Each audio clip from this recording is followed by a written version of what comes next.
வணக்கம் நண்பர்களே. கரூர் சம்பவத்தில் சிபிஐ விசாரணையில் இப்போ புதுசாக உள்ளே வந்திருக்கிறது மருத்துவமனையினுடைய சிசிடிவி கேமராக்கள், காவலர்கள், பணியில் ஈடுபட்ட காவலர்களின் செல்ஃபோன் நம்பர்கள். இதை ஏன் சிபிஐ எடுத்திருக்கு? இதை பற்றிய பதிவு தான் இது. பதிவுக்குள்ளே செல்றதுக்கு முன்னாடி சேனல் சப்ஸ்கிரைப் பண்ணிக்கோங்க, நோட்டிஃபிகேஷன் பெல் பதிவு பண்ணிக்கோங்க. அப்போ தான் என்னுடைய பதிவுகள் வந்து சேரும்.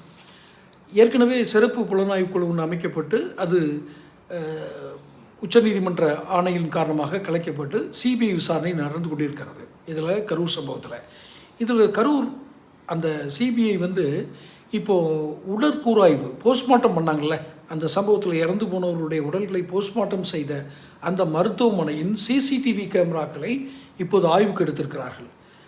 குறுகிய நேரத்திற்குள் 41 பேருடைய உடல்களையும் எப்படி இவர்கள் உடற்கூறாய்வு செய்தார்கள், அவர்கள் எங்கிருந்தெல்லாம் வரவழைக்கப்பட்டார்கள், உண்மையிலேயே 41 பேருக்கும் வந்த டாக்டர்கள் யார் யார், அந்த டாக்டர்களுடைய எங்கிருந்து வர வைக்கப்பட்டார்கள், இது ஒரு பக்கம்.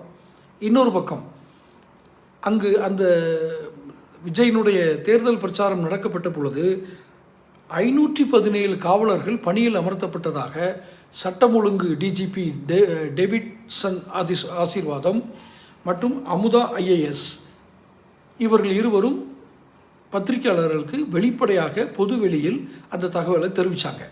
எவ்வளவு? 517. இந்த 517 காவலர்களுடைய செல்ஃபோன் நம்பரையும் கேட்டிருக்காங்க. யார் யார் பணியில் ஈடுபடுத்தப்பட்டார்கள், எந்தெந்த லொக்கேஷனில் இருந்தாங்க அப்படிங்கிற விவரங்களை கேட்டிருக்காங்க. இப்போ அந்தந்த இடங்களுடைய சிசிடிவி அந்த செல்ஃபோன் டவர் இருக்கு இல்லையா, அதை வச்சு சிபிஐ ஆராயப்போகுது. சிபிஐ எப்போதுமே ஒரு ப்ரொஃபஷனல் இன்வெஸ்டிகேஷன் ஏஜென்சி, அது எல்லாத்துக்கும் தெரிஞ்சது தான். இப்போ அவங்க ப்ரொஃபஷனலாக இதை ஆராயிறாங்க. இப்போ இதில் உண்மை இருக்கா இல்லையாங்கிற பதில் சொல்ல வேண்டியது யாரெல்லாம்?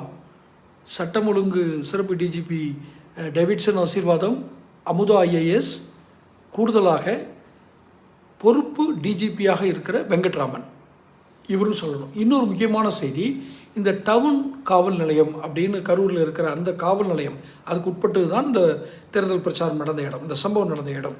அந்த டவுன் காவல் நிலைய ஆய்வாளர் இந்த கூட்டத்திற்கு அனுமதி அளிக்கவில்லை. மாவட்ட எஸ்பி தான், காவல்துறை எஸ்பி தான் இந்த அனுமதி கொடுத்துருக்கார் அப்படிங்கிற தகவல் முதல் விசாரணையில் தெரிஞ்சிருக்கு. இது எல்லாத்தையும் கூட்டு விசாரணையாக தான் சிபிஐ பார்க்கும். ஏற்கனவே தாவேகா வந்து சில அஃபிடவிட் போட்டிருக்காங்க, எங்களுக்கு அட்மினிஸ்ட்ரேஷன் ப்ராப்ளம் தான், லோக்கல் அட்மினிஸ்ட்ரேஷன் ப்ராப்ளம் தான் அப்படின்னு. இந்த நிலையில் சிபிஐ கையில் இந்த ஆதாரங்கள் இதை விசாரணை நடக்கிறதுனால தாவேகாவுக்கு சாதகமாக அமையுமா என்ற ஒரு எதிர்பார்ப்பும் இருக்கிறது. சேனலை சப்ஸ்கிரைப்